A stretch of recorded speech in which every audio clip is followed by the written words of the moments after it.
అందరికీ నమస్కారం. చాలా ముఖ్యమైన వీడియో సిరీస్ ఇది. శీర్షిక వచ్చేసి బాల్కనైజేషన్. ఇది మొదటి భాగం. ఓవరాల్‌గా ఈ సిరీస్ కంప్లీట్ అయ్యేసరికి మన భారతదేశపు స్థితిని కూడా మీరు అంచనా వేసేయొచ్చు. కాస్త సమయాన్ని కుదుర్చుకొని మొత్తం ఈ వీడియోలన్నింటిని చూడండి. అన్నీ మీకు నోటిఫికేషన్స్ రాకపోవచ్చు. కాబట్టి ఛానెల్‌ని విజిట్ చేసి ఈ బాల్కనైజేషన్ అనే శీర్షికతో ఉన్నటువంటి వాటన్నింటిని కూడా చూడండి. Balkanisation of Syria, balkanisation of Turkey, balkanisation of Soviet Union, balkanisation of India, balkanisation of Burma, balkanisation of China, balkanisation of Pakistan. Bharat తేరే తుకుడే తుకుడే కరెంగే అంటే భారత్‌ని ముక్కలు ముక్కలు చేస్తాం. ఇదేమి కోపంతోనో, చేతకానితనంతోనో చేస్తున్న నినాదాలు కావు. దీని వెనుక పెద్ద అజెండా ఉంది. అది ఇప్పటికిప్పుడు అమలు కాకపోవచ్చు కానీ, ముందస్తుగా ఒక నినాదాన్ని వెలుగులోకి తెస్తారు. అవకాశాన్ని బట్టి ఒక 10 ఏళ్లకో లేదా 20 ఏళ్లకో, అది కాకపోతే 30 ఏళ్లకో అమలవుతుంది పక్కా. ముందు బాల్కనైజేషన్ అంటే ఏమిటో తెలిస్తే, ఇప్పుడు చెప్పినటువంటి దేశాల్లో అది ఎలా అమలవుతున్నది అనేది అర్థమవుతుంది. యుగోస్లావియా, బాల్కన్ దేశంగా పిలువబడ్డ యుగోస్లావియా ఒకప్పుడు ఒట్టోమన్ సామ్రాజ్యంలో భాగంగా ఉండేది. బాల్కన్ అనేది పార్సీ పదమైనటువంటి బాల్కనీ నుండి వచ్చింది. కానీ తుర్కీ పదంగా చలామణిలో ఉంది. బాల్కన్ అంటే ఎత్తైన పర్వతం అని అర్థం. బాల్కన్ పర్వతాల చుట్టూ ఉన్న ప్రాంతాల్ని బాల్కన్ రీజియన్ అని పిలిచేవారు. యుగోస్లోవియాని బాల్కన్ దేశం అని పిలిచేవారు. మొదటి ప్రపంచ యుద్ధం తర్వాత, ఒట్టోమన్ సామ్రాజ్య పతనం తర్వాత యుగోస్లావియా స్వతంత్ర దేశంగా ఆవిర్భవించింది. రెండవ ప్రపంచ యుద్ధం సందర్భంగా యుగోస్లావియా జర్మన్ల అధీనంలోకి వెళ్ళిపోయింది. రెండవ ప్రపంచ యుద్ధ సమయంలో జోసిప్ బ్రోజ్ టిటో ఇతను తన సైన్యంతో జర్మన్ సైన్యాన్ని ధీటుగా ఎదుర్కొన్నాడు యూరోప్లో.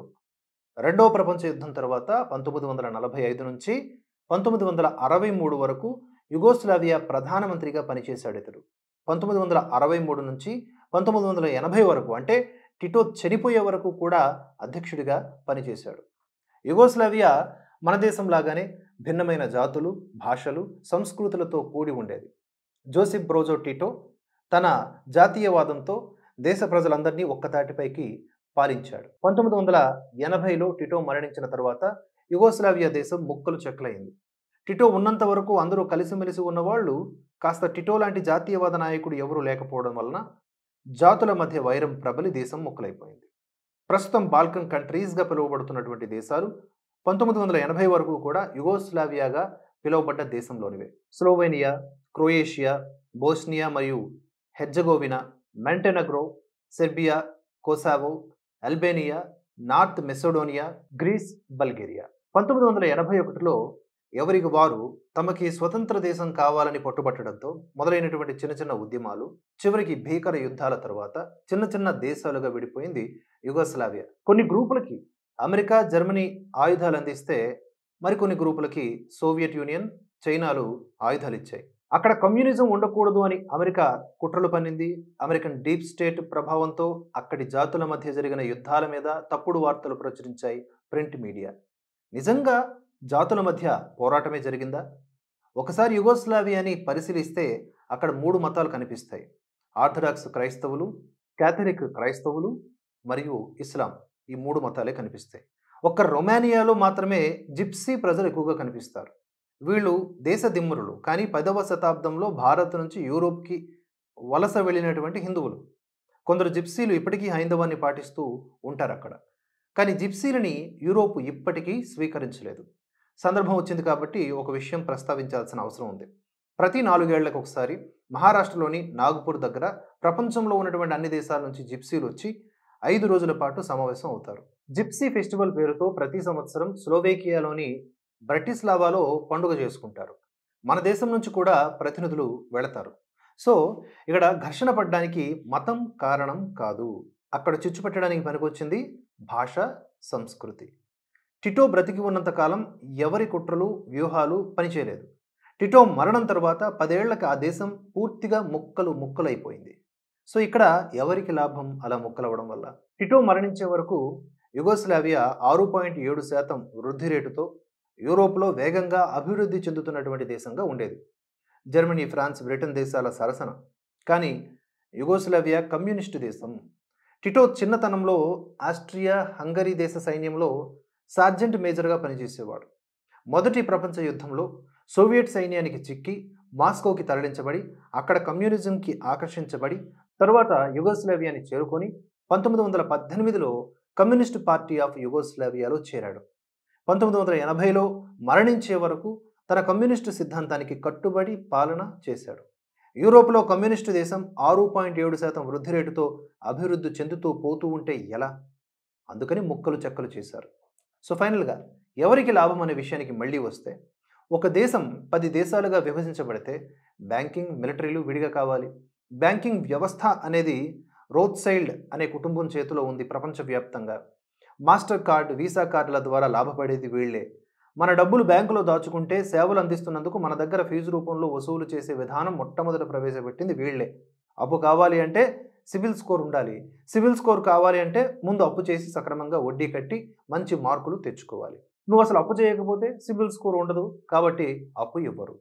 ఇక అమెరికన్ మిలిటరీ కాంప్లెక్స్ కూడా లాభపడుతుంది దీనివల్ల. ఒక్కో దేశానికి వేరువేరుగా ఆయుధాలు కావాలి, సో అవి అమెరికా అమ్ముతుంది. ఇవన్నీ కాక సోవియట్, చైనా ఆయుధాల సామర్థ్యం ఎలాంటిదో తెలుసుకోవడానికి కూడా ఉపయోగపడుతుంది. ప్రతి 20 ఏళ్లకు ఒకసారి ఆయుధాల జనరేషన్ మారుతూ ఉంటుంది. పరీక్షించాలి అంటే రియల్ టైం, రియల్ టార్గెట్ కావాలి. నాటో దేశాలు యుగోస్లేవియా మీద దాడులు చేశాయి, ముఖ్యంగా సెర్బియా మీద. US air force F-117 Nighthawk, ఇది అమెరికన్ స్టెల్త్ బాంబర్. F-117కి call sign Vega 31. Call sign అంటే F-117 పైలట్ కంట్రోల్ కమాండ్ సెంటర్తో మాట్లాడేటప్పుడు వేగా 31 అని చెప్తాడు, కానీ F-117 అని చెప్పడు. మార్చి 27, 1999 రోజున సెర్బియా రాజధాని బెల్గ్రేడ్కి సమీపంలో బాంబింగ్ చేయడానికి వచ్చినటువంటి F-117 నైట్ హాక్ స్టెల్త్ బాంబర్ని సెర్బియన్ ఎయిర్ డిఫెన్స్ కూల్చివేసింది. అప్పట్లో సెర్బియా దగ్గర సోవియట్ తయారీ అయినటువంటి S-125 never air defence system ఉంది. అది 1961లో తయారైంది. అత్యంత ఆధునికమైన స్టెల్త్ బాంబర్ని ఎలా కూల్చగలిగింది అనేది ఇప్పటి వరకు అసలు నిజం ఏమిటో బయటికి తెలియలేదు. 2008 వరకు అమెరికన్ మిలిటరీ కాంప్లెక్స్ పరిశోధనలు చేసి చివరికి F-117 నైట్ హాక్ని సర్వీసెస్ నుంచి తొలగించింది. విచిత్రం ఏమిటంటే సోవియట్ S-125 ఎయిర్ డిఫెన్స్ అనేది మొదటి జనరేషన్ ఎయిర్ డిఫెన్స్ సిస్టమ్. కానీ అమెరికా దాడులలో దాని రాడార్ దెబ్బతింటే చైనా రాడార్ని మార్పులు చేసి S-125తో అనుసంధానం చేశారు సెర్బియన్లు. అంటే S-125 ఎయిర్ డిఫెన్స్ సిస్టమ్స్తో అనుసంధానం చేసినటువంటి రాడార్ ఒరిజినల్ కాదు. యుగోస్లావియా విషయంలో అమెరికన్ మిలిటరీ కాంప్లెక్స్ చాలా విలువైనటువంటి విషయాలు నేర్చుకుంది. ఇక్కడ డీప్ స్టేట్ ఎలా పనిచేస్తుందో చూడండి. 1981 నుంచి మొదలై 1991కి వచ్చేసరికి యుగోస్లావియా దేశం మొక్కలు చెక్కలైంది యూరోప్లో. 1991లో సోవియట్ యూనియన్ విచ్ఛిన్నమైపోయింది. యుగోస్లావియా ఆర్థికంగా, సైనిక పరంగా బలంగా ఉంది కాబట్టి భాషా, సంస్కృతి అనేవి ట్రిగర్ పాయింట్లు పనిచేశాయి. అదే సోవియట్ యూనియన్కి వచ్చేసరికి ఆర్థికంగా బలహీనపడడం, మతం ట్రిగర్ పాయింట్స్గా మారడం జరిగింది. ఉజ్బెకిస్తాన్, తజకిస్తాన్, కజకిస్తాన్ రిపబ్లిక్లు, ముస్లిం మెజారిటీ ప్రాంతాలు సోవియట్ యూనియన్లో ఉన్నాయన్నమాట. సో బాల్కనైజేషన్ అనే పదం ఒక దేశాన్ని మొక్కలు చేయడానికి పర్యాయ పదంగా వాడతారు. మన దేశం యుగోస్లేవియాకి భిన్నంగా ఉందా? బాల్కనైజేషన్ బర్మా, బాల్కనైజేషన్ సిరియా ఇప్పటికే మొదలైపోయింది. మరిన్ని డీటెయిల్స్ మనం తదుపరి భాగాల్లో తెలుసుకుందాం. Keep watching Bharatavarsha. జై హింద్, జై భారత్.